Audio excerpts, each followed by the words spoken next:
la confesión más grave de Nicolás Maduro. Nicolás Maduro no quiere salir de Venezuela ni para ir a la ONU.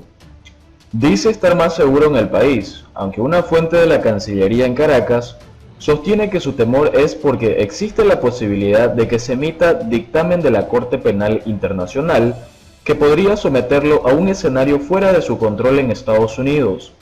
Ya suma un año sin salir del país. Nicolás Maduro nota cómo se cierra el cerco y ahora ha renunciado hasta salir de Venezuela para ir a la Asamblea General de las Naciones Unidas que se inicia la próxima semana. Será protagonista, pero por las innumerables denuncias de promoción de terrorismo y la alianza con las FARC y el ELN que expondrá el gobierno de Colombia. Yo fui el año pasado a Nueva York. Este año no voy a ir. Este año me quedo con ustedes trabajando en Venezuela, bien seguro y bien tranquilo. No se siente seguro fuera de Venezuela, ni dentro tampoco. Ha tenido que lidiar con sus propios escándalos de traición de personajes muy cercanos como Hugo El Pollo Carvajal, director de contrainteligencia militar, hoy procesado en España con pedido de extradición de Estados Unidos y quien llama a derrocarlo.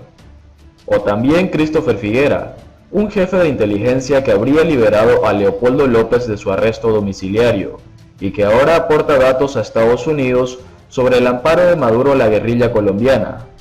Así Maduro soltó una frase que denota temor, aunque la haya intentado matizar asegurando que su vicepresidenta Delcy Rodríguez y su canciller Jorge Arreaza llevarán 12 millones de firmas a la ONU para denunciar al gobierno de Estados Unidos por las sanciones contra su régimen. Una fuente de la Cancillería de Maduro en Caracas asegura al diario El Navio que este no va a Naciones Unidas por temor a que una probable acción de la Corte Penal Internacional lo ponga en riesgo. Él sabe que se está moviendo con fuerza una comisión de investigación en el Consejo de Derechos Humanos de Naciones Unidas. Y si esa comisión sale adelante e insiste en los casos ya presentados ante la Corte Penal Internacional, esta puede ser un pronunciamiento y podría resultar retenido, señala. Según la fuente, el informe Bachelet le hizo un daño enorme al régimen en instancias de la ONU y hasta hoy los efectos siguen siendo aplastantes. Organizaciones no gubernamentales, líderes políticos y hasta universidades han exigido a Michelle Bachelet, alta comisionada para los derechos humanos de la ONU, la conformación de una comisión que investigue el caso venezolano. Al menos 11 han hecho este requerimiento: Amnistía Internacional, COFAVIC, Espacio Público, Global Center of Responsibility to Protect Human Rights, Provea, Centro de Derechos Humanos de la Universidad Católica, Civilis Derechos Humanos, Comisión Internacional de Juristas y CEPAS. Pero también está María Alejandra, embajadora del presidente encargado Juan Guaidó en Suiza, y Lilian Tintori, esposa del líder opositor Leopoldo López, quienes adelantan acciones diplomáticas para sumar apoyos y lograr la activación de esta medida. La fuente en Caracas confirmó que Félix Plasencia, viceministro para temas multilaterales del régimen de Maduro, es el encargado, junto con el canciller Arreaza, de frenar los intentos de activar la comisión de investigación. Maduro le ordenó a Plasencia que se moviera duro para frenar con apoyo de varios países cualquier información de ese tipo, dijo. Y al frente de la defensa del régimen ante la Corte Penal Internacional juega su rol principal Haifa El Aizami, hermana del ministro de Industria Tarek El Aizami. Antonio Ledesma, exalcalde de Caracas y expreso político del régimen de Maduro, coincide en que hay mecanismos internacionales que se pueden activar si Maduro llega a salir de Venezuela, y por lo tanto reconoce que debe mantenerse dentro. Hay muchas piezas en instancias judiciales del mundo que lo hacen vulnerable. Por eso no se siente seguro saliendo del país, salvo los viajes clandestinos a Cuba. No es descartable que se active alguna acción en su contra si llega a Nueva York. Maduro y su familia tienen expedientes por narcotráfico. Hay evidencias de que el año pasado salieron de Venezuela más de 240 toneladas de cocaína y también que en el arco minero tienen lotes de explotación los terroristas de Hezbollah, apuntó. Diego Arría, ex embajador de Venezuela ante la ONU, señaló al diario El Navio que Maduro no asiste a la ONU porque conoce la pésima recepción que tendría. Al menos 60 países se levantarían de sus sillas al verlo llegar. Lo que quiere evitar es verse involucrado en manifestaciones en Nueva York en su contra y la negativa de muchos jefes de estados a compartir con él. pero miente además diciendo que su lugar seguro es Venezuela. El lugar más inseguro para Maduro es precisamente Venezuela, donde el 85% de la gente lo rechaza y lo condena, dijo Arria. Julio Borges, canciller designado por Guaidó, aseguró que Maduro tiene miedo de ir a la ONU, porque sabe que está completamente cercado y sabe del repudio mundial que se le viene encima. No tiene argumentos para defender el Estado fallido que ha creado y que está promoviendo el narcoterrorismo en toda la región. Y tampoco puede tapar la terrible crisis humanitaria a la que ha condenado al país, publicó en su cuenta oficial de Twitter. Maduro tiene un año que no viaja, al menos en la parte oficial. Su más reciente salida del país fue para buscar un salvavidas económico en China en septiembre de 2018, con una parada excéntrica en Turquía que se hizo viral por su visita al exclusivo restaurante Salvae, donde cortaron carnes especiales para él y su esposa Cilia Flores, y a finales de ese mismo mes su aparición en Nueva York en la Asamblea General de la ONU. Y aunque había anunciado que iría a presentar en las próximas sesiones de la Asamblea General de la ONU las pruebas de un supuesto plan de Estados Unidos y Colombia para sacarlo del poder, ahora se retracta y envía a mensajeros. Iván Duque, presidente de Colombia, lleva la delantera en ese frente de batalla donde se esperaba que se vieran las caras. Maduro no quiere guerra, sino ponerle la mano a la Asamblea Nacional. Primero, Nicolás Maduro pretendió anular a la Asamblea Nacional por medio de las sentencias del Tribunal Supremo de Justicia.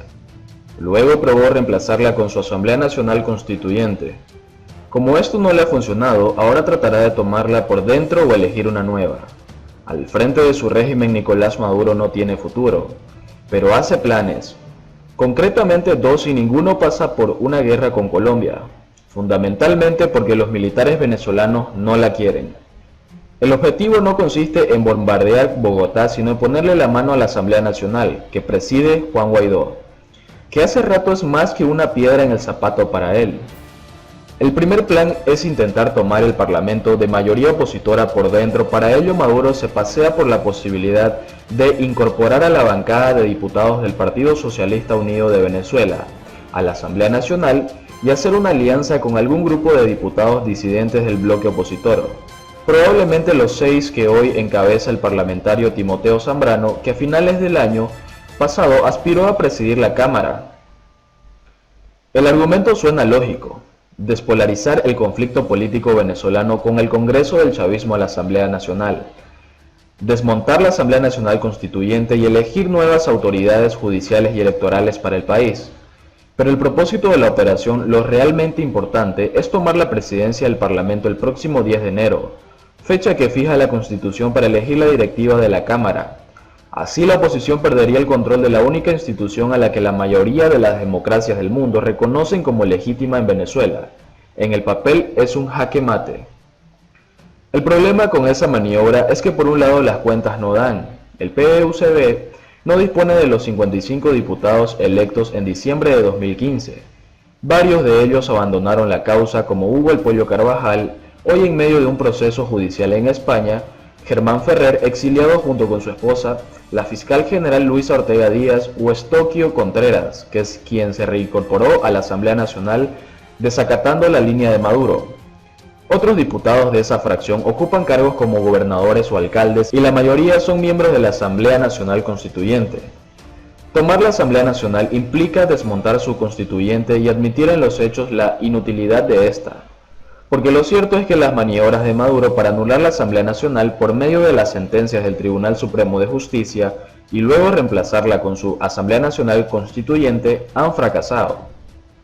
Por otro lado, se enfrenta a un problema de legitimidad. ¿Qué validez puede tener la elección de una nueva directiva con más de 20 diputados opositores presos, asilados en embajadas o exiliados? Por esa vía, la actual Asamblea Nacional seguirá teniendo el reconocimiento internacional que tiene hoy. El segundo plan de Maduro, y ya lo ha anunciado, consistiría en adelantar las elecciones de la Asamblea Nacional en los primeros meses de 2020 para tomar la coalición opositora en un dilema y dividir el campo de los que se le adversan. Aquí es donde los viejos demonios de la oposición venezolana regresan.